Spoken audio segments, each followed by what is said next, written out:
What if the Knicks' breakout NFL quarterback is already sitting on the Browns roster, and the team just isn't ready to admit it? Shad Sanders just delivered one of the most polished, poised preseason debuts Cleveland has witnessed in years. 2 touchdown drives, 0 turnovers. Calm under pressure in a way you simply don't expect from a rookie, especially a 5th-round pick. Yet instead of building on that momentum, the Browns slam the brakes. No first-team snaps, no promotion, not even a suggestion that they might give him a shot. Which leaves us all wondering, not how good is Shad Sanders, but why is Cleveland acting like they didn't just see what the rest of the football world saw? Because beneath the coach speak and the quiet roster moves, something bigger might be happening. Something less about football itself and more about control. Shad walked into his first NFL preseason game with every reason to fail. 5th rounder, deep in the depth chart, almost no meaningful first-team practice reps. But when the lights came on, none of that mattered. He looked like he belonged. 10 possessions, 3 scoring drives, a red zone laser into tight coverage, a gorgeous 30-yard drop over 4 defenders, 0 giveaways. He played clean, confident, completely in command. It wasn't about flash. It was about execution at a level that made people stop and wonder, wait, do we already have our guy? But inside the Browns building, that question never seemed to get asked. Less than a day later, head coach Kevin Stefanski offered the iciest possible reply. We're in evaluation mode. No bump in reps. No mention of working with starters. No plan. Just the process. Because when a rookie plays this well and gets nothing in return, it doesn't feel like cautious development anymore. It feels like resistance. Next up, why Sanders' biggest obstacle might not be talent, but the politics of the Browns' quarterback room. What Shad just did should have forced the Browns to take action. But instead of opportunity, he got obstacles, and those roadblocks may have little to do with his actual readiness. The quarterback room in Cleveland is already crowded. Kenny Pickett arrived with the expectation and the contract to start. Dillon Gabriel, he's a long-term project who's been getting the benefit of steady coaching investment. And Joe Flacco, the seasoned veteran who steadied the Browns just 2 seasons ago, remains the reps allocated. Shad upsets that delicate balance, not because he's raw, but because he might be too ready. And here's the uncomfortable truth front offices rarely put into words. Moving a low-draft rookie ahead of players tied to big contracts and expectations creates tension. Contracts don't just define payroll, they influence depth charts. Rookie surprises? Great for the fans. But in executive circles, they can be disruptive when they leapfrog players the team has made long-term bets on. Shad's debut shook the locker room, but perhaps not in the way Stefanski wanted. Rewarding him too soon could upend the political order they've carefully built. Next up, why this slow play might not be about the playbook at all, but about keeping control behind closed doors. From the outside, the hesitation looks like patience. It's starting to look like a chess match over control.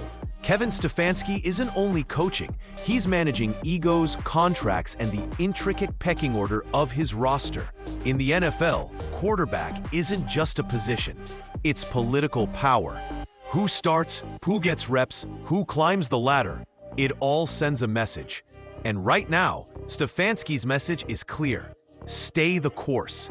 Behind the scenes, coaches often stick to the plan, even when a player starts rewriting it. Shad wasn't supposed to be this good, this soon. And to some coaches, that's not a gift, it's a disruption. Because once you give him first-team snaps, and he delivers like he did in the preseason, there's no retreat. You can't quietly bench him. You can't call him a developmental guy when he's making the offense hum like a seasoned vet.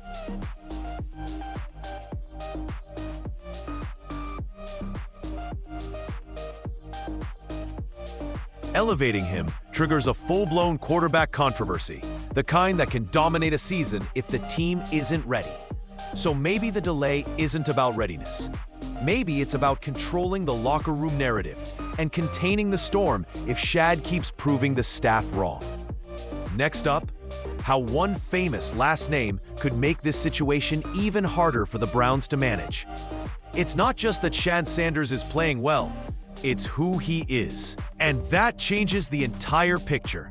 Shad isn't just another rookie QB. He's the son of Deion Sanders, NFL Hall of Famer, sports icon, and currently one of the most talked about figures in college football.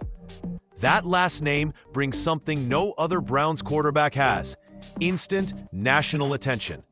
Shad understands this. That's why reports say he asked his father not to attend training camp. Knowing that one glimpse of Deion in the stands could hijack the cameras before he even threw a pass, the Sanders name has that much pull. But fame doesn't wait. When Shad tossed his first preseason touchdown, Deion didn't need a long speech, just a simple "Yes, Lord" on social media. That short post reached over 2 million people overnight. That kind of reach turns every snap into a headline. It makes backup reps a topic on national sports shows. It transforms evaluation mode into a national talking point. For fans, that spotlight is thrilling. For a coach trying to control the pace of a young QB's rise, it's another layer of pressure. When NFL legends speak, the league listens, and Shad just got a major endorsement.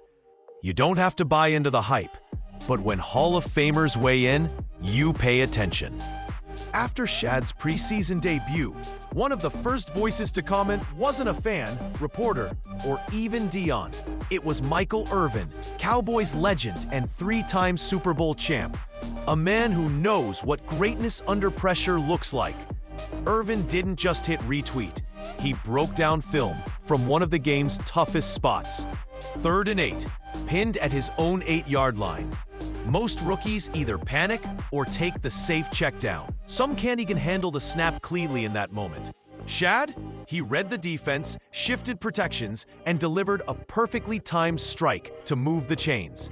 No scramble heroics, no chaos, just sound NFL-quality quarterbacking. Irvin pointed out that these are the moments that tell you if a quarterback belongs. Not when you're up by 10, but when you're backed into a corner and everything's collapsing. Shad passed that test with ease. Irvin's approval carries weight in locker rooms and front offices alike. His take says this isn't just a flash-in-the-pan moment. This is a quarterback with poise, skill, and long-term potential. Next up, if the tape says yes, the fans say yes, and the legends say yes. Why is the head coach still saying no? As the crowd settled back into their seats, the atmosphere inside the arena shifted yet again. You could feel the anticipation, a shared energy coursing through the stands as fans leaned forward, knowing the next sequence of moments could redefine the entire night. The scoreboard glowed like a silent reminder of how slim the margins were and how quickly they could vanish. The players on the field didn't need a pep talk. You can see it in their eyes, the silent agreement that this was going to be decided by grit, not just skill. Teammates pounded the boards, their voices cutting through the noise. "Keep pushing, we're not done." Then came the turning point, a pass that for a split second seemed impossible, threading the ball through two defenders who had been airtight all game. Gasps rippled through the stands. The receiver didn't just catch it, they owned it, pivoting on instinct and launching a strike that arced with precision. It was the kind of play that will be replayed 100 times over. Frame by frame, in the days to come, the stadium exploded. Flags waved, drums pounded, strangers embraced like lifelong friends. In that moment, every setback earlier in the match was erased, replaced by the rush of possibility. But champions know momentum can be as fragile as glass. The opposition regrouped fast, pushed. The eruption was instant and deafening. Fans jumped, sang, and chanted the names of the night's heroes. On the pitch, players collapsed to their knees, some in relief, others in disbelief at what they had just pulled off. In the post-game interviews, the captain's voice wavered with emotion. "We've been through so much this season," they said, wiping sweat from their brow. "But nights like this, they make it worth every drop of sweat, every bruise, every ounce of doubt we had to fight through." And that's the beauty of sport. The way it can flip the script in an instant, turn strangers into a family, and remind everyone watching why they fell in love with the game in the first place.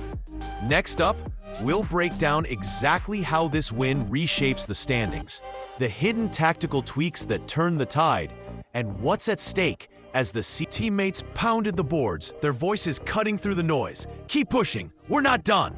Then came the turning point. A pass that for a split second seemed impossible, threading the ball through two defenders who had been airtight all game. Gasps rippled through the stands. The receiver didn't just catch it. They owned it, pivoting on instinct and launching a strike that arced with precision. It was the kind of play that will be replayed 100 times over, frame by frame, in the days to come. The stadium exploded.